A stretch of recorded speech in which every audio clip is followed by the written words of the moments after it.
बिस्मिल्लाहिर्रहमानिर्रहीम अस्सलामुअलैकुम। तो आज की वीडियो का हमारा टॉपिक है इक्विलिब्रियम। इक्विलिब्रियम क्या चीज़ है इसको अच्छे से देखेंगे, उसकी फर्स्ट कंडीशन को भी देखेंगे और उसकी सेकंड कंडीशन को भी इंशाल्लाह हम स्टडी करेंगे। ठीक है, काफ़ी इंपॉर्टेंट टॉपिक है आपका, ये लॉन्ग क्वेश्चन भी पेपर में आता है। आपका चैप्टर नंबर 4 है। इस चैप्टर का जो प्लेलिस्ट का लिंक है डिस्क्रिप्शन में आपको मिल जाएगा, और अपने बाकी जो चैप्टर्स है आपके फिजिक्स के, मैथ के और न्यूमेरिकल्स की प्लेलिस्ट है कैसे लेनी है उसका तरीक़ेकार मैं वीडियो के लास्ट पर आपको बता दूंगा। और जैसे जैसे मैं लिखूंगा मैं हेडिंग्स दूंगा, आपने उनको फॉलो करते जाना तो आपकी प्रेजेंटेशन भी इंशाल्लाह बेहतर हो जाएगी। और पेपर में कैसे कैसे क्वेश्चंस आते हैं इंशाल्लाह उसको भी साथ साथ डिस्कस करेंगे। वीडियो अच्छी लगे तो आपने वीडियो को लाइक भी करना है, दूसरों के साथ शेयर भी करना है और कमेंट करके मुझे बताना भी है कि आपको कैसी लगी। स्टार्ट करते हैं अपने टॉपिक को। इक्विलिब्रियम तो क्या चीज़ है इक्विलिब्रियम, अभी देखते हैं हम।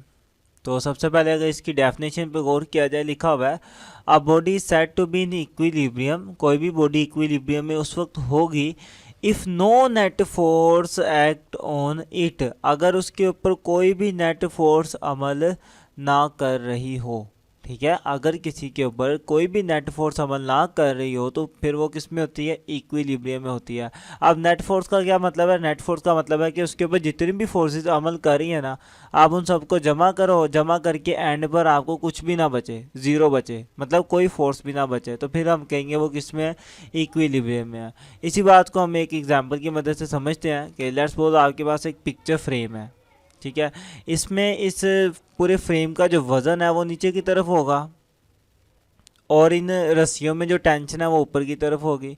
एक ये टेंशन होगी और एक ये टेंशन होगी। देखें यहाँ पर भी उतनी टेंशन है, यहाँ पर भी उतनी टेंशन है और वज़न मेरा नीचे की तरफ है।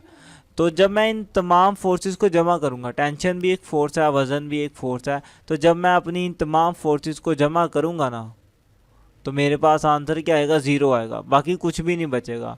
तो मतलब इसके ऊपर कोई भी नेट फोर्स अमल नहीं करी, तो अभी ये किस में है, इक्विलिब्रियम में है। ओके, तो अब आपके माइंड में आया जी ये ज़ीरो कैसे आ गया। देखिए ना, अब मैं फ़र्ज़ कर लेता हूँ टेंशन, इस रस्सी में टेंशन 2 न्यूटन की पैदा हो रही है, इसके अंदर भी 2 न्यूटन की टेंशन पैदा हो रही है, और इस पूरे जो फ्रेम का वज़न है ना वो कितना है, 4 न्यूटन है।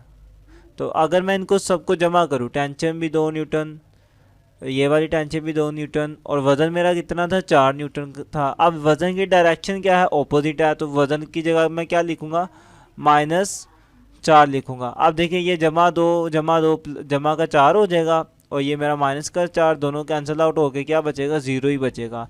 तो इस तरीके से नेट फोर्स हमारी क्या रहेगी, ज़ीरो ही रहेगी।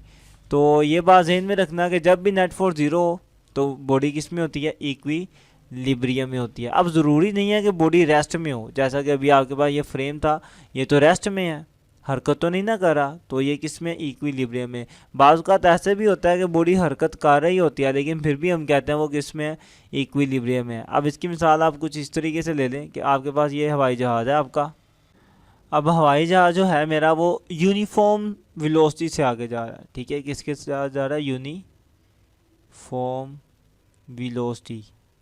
यूनिफॉर्म वेलोसिटी का मतलब है कि इस जहाज़ की जो स्पीड है ना या जो वेलोसिटी है वो चेंज नहीं हो रही, जितनी थी उतनी ही है। अब ये बात इंपॉर्टेंट है, देखिए इसकी स्पीड चेंज नहीं ना हो रही, जितनी थी उतनी ही है। तो मतलब इसका क्या हो, अब इसके ऊपर 2 फोर्सेस अमल कर रही हैं एक टाइम में।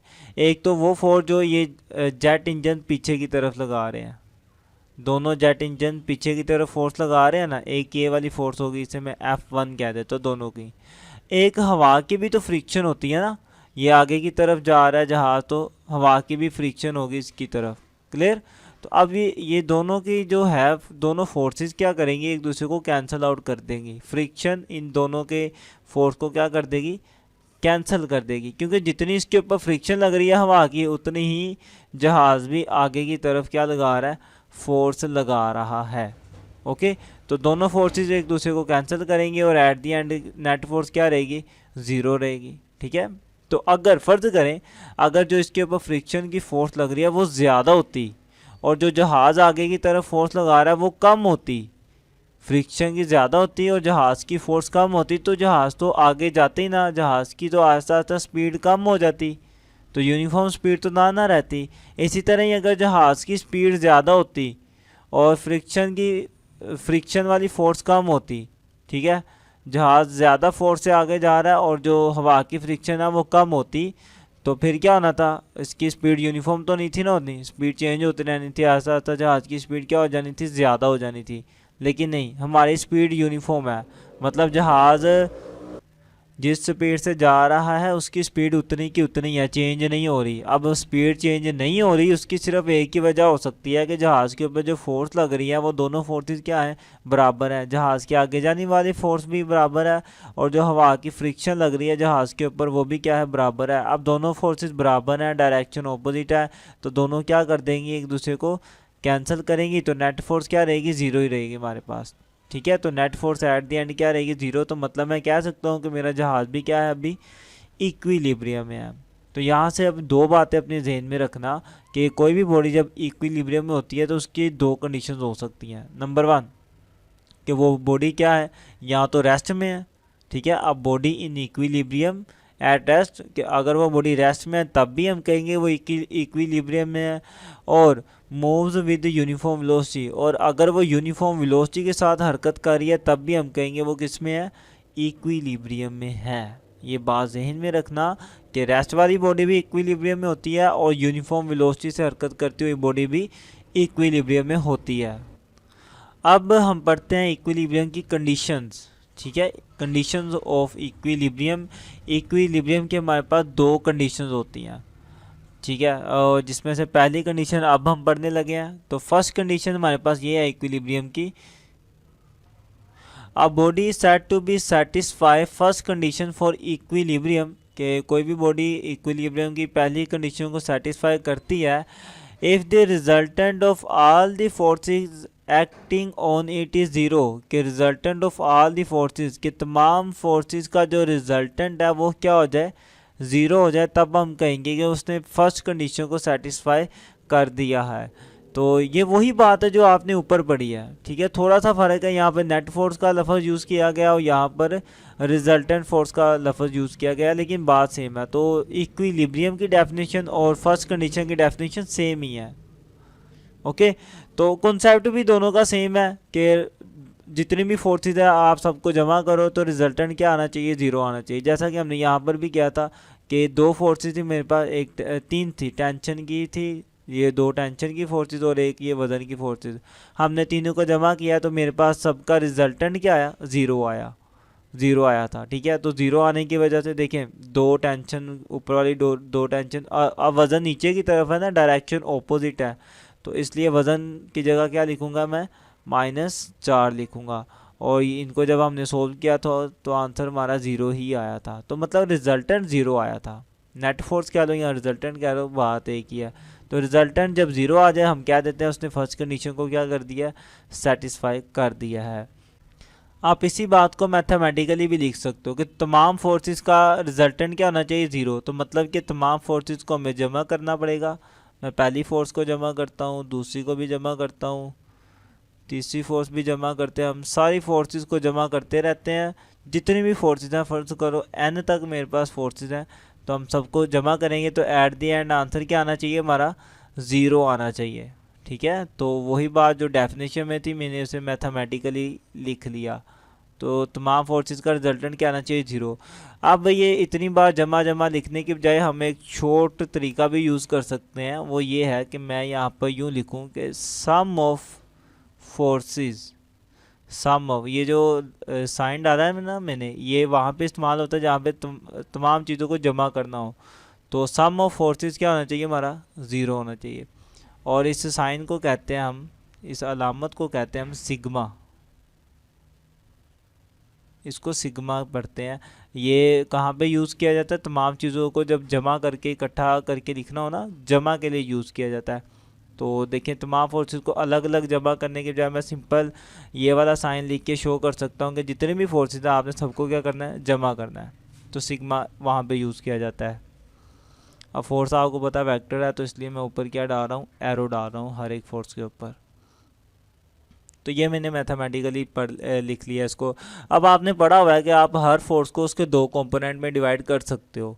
अगर मेरे पास कोई फोर्स है ना, मैं उसको दो कंपोनेंट में डिवाइड करके लिख सकता हूँ। एक मेरा पास उसका एक्स कंपोनेंट होता है और दूसरा मेरे पास उसका वाई कंपोनेंट होता है। तो इसलिए मैं अपने इसी बात को अलग अलग तरीके से भी लिख सकता हूँ। जैसे कि मैं इन तमाम फोर्सेस को अगर एक्स कंपोनेंट की फॉर्म में लिखना चाहूँ तो कुछ इस तरह बनेगा कि पहली फोर्स का एक्स कंपोनेंट जमा दूसरी फोर्स का एक्स कंपोनेंट जमा तीसरी फोर्स का भी एक्स कंपोनेंट, इनको भी अगर हम जमा करें मतलब कि एक्स कंपोनेंट में भी सबको जमा करें तो भी आंसर क्या आना चाहिए, हमारा 0 आना चाहिए। ठीक है, तो अगर मैं इन फोर्सेस के एक्स कंपोनेंट को जमा करूं तब भी आंसर मेरा 0 आना चाहिए। और अगर मैं इनके वाई कंपोनेंट को जमा करूं, पहली फोर्स का वाई कंपोनेंट, दूसरी फोर्स का वाई कंपोनेंट और तीसरी फोर्स का वाई कंपोनेंट और जितनी भी हैं सबके वाई कंपोनेंट अगर मैं जमा करूं तब भी आंसर क्या आना चाहिए, मेरा 0 ही आना चाहिए। ठीक है, तो ये एक जनरल बात थी हमारे पास। अगर हम इसको कंपोनेंट की फॉर्म में लिखना चाहते हैं तो कंपोनेंट में कुछ इस तरह का हो जाएगा कि तमाम फोर्सेस का रिजल्टेंट भी 0 होना चाहिए, चाहे उसके एक्स कंपोनेंट हो चाहे उसके वाई कंपोनेंट हो। अब आप इनको भी सिग्मा की फॉर्म में लिख सकते हो, तो मैं लिख देता हूँ इसको भी सिग्मा की फॉर्म में। मैं ये लिखूंगा कि सम ऑफ एक्स कंपोनेंट भी क्या होना चाहिए, 0 होना चाहिए। इसी तरह इसको अगर हम लिखना चाहें तो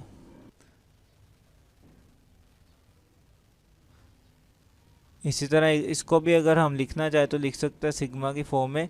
तो मैं कह सकता हूँ कि मेरे पास जो तमाम फोर्सेस का सम है, सम ऑफ वाई कंपोनेंट, वो भी क्या होना चाहिए, 0 होना चाहिए। ठीक है, तो ये मेरे पास कुछ कंडीशंस है। अगर हम इनके कलर चेंज कर ले तो ज़्यादा अच्छा रहेगा देखने में, तो कर देते हैं।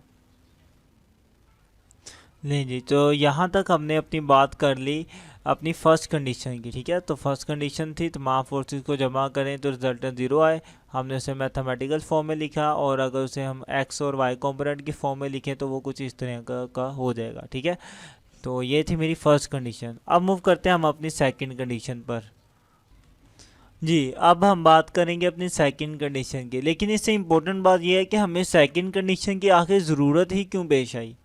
फर्स्ट कंडीशन से बात नहीं बन सकती थी हर किसी की, इसलिए हमें सेकंड कंडीशन की ज़रूरत है। देखें, अगर मेरे पास फ़र्ज करें ये एक रोड है आपके सामने, मैं एक फोर्स लगाता हूँ इस डायरेक्शन में और एक फोर्स मैं लगा देता हूँ इस डायरेक्शन में। अब दोनों फोर्सेस क्या हैं, इक्वल हैं और दोनों की डायरेक्शन भी क्या है, ऑपोजिट है। तो अगर मैं इन तमाम दोनों फोर्सेस को जमा करूं, F1 इसे F1 कह दो, इसे F2 कह दो, अगर मैं दोनों फोर्सेस को जमा करूंगा तो आंसर मेरा 0 ही आएगा, क्योंकि दोनों बराबर हैं और डायरेक्शन ऑपोजिट है। तो इसलिए ये दोनों एक दूसरे को कैंसिल करेंगे, आंसर 0 आएगा। लेकिन ये बॉडी क्या करेगी, ये तो घूम जाएगी। ये जो बॉडी है मेरी, ये बॉडी तो मेरी घूम जाएगी। ठीक है, इस तरीके से ये घूम जाएगी। तो इक्विलिब्रियम में तो ना हुई। हमने तो कहा था कि बॉडी इक्विलिब्रियम में तब होगी जब वो रेस्ट में है या फिर वो यूनिफॉर्म वेलोसिटी से हरकत कर रही है। लेकिन ये तो क्या, ये तो घूम गई। कंडीशन तो मेरी सेटिस्फाई कर रही है पहले वाली कंडीशन यही थी कि तमाम फोर्सेस का रिजल्टेंट 0 होना चाहिए, रिजल्टेंट भी 0 है, लेकिन मेरी बॉडी इक्विलिब्रियम में नहीं है। तो इसका मतलब ये है कि मुझे फिर एक और कंडीशन की ज़रूरत है किसी भी बॉडी को इक्विलिब्रियम में रखने के लिए।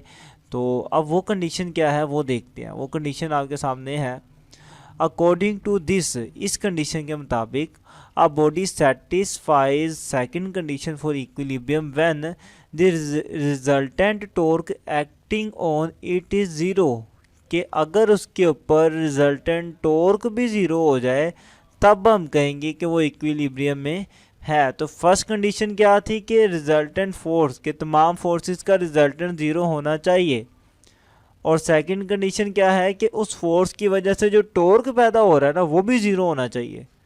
तो इस फोर्स की वजह से जो टॉर्क पैदा हो रहा है उसे मैं T1 कह देता हूँ, टा1, और इसकी वजह से जो टॉर्क पैदा हो रहा है उसे मैं टॉर्क 2 कह देता हूँ। तो ये भी क्या होना चाहिए, 0 होना चाहिए। ठीक है, तो ये मेरी फर्स्ट कंडीशन थी, ये थी फर्स्ट कंडीशन। और सेकंड कंडीशन मेरी क्या है कि जो टॉर्क पैदा हो रहा है वो भी क्या होना चाहिए, 0 होना चाहिए।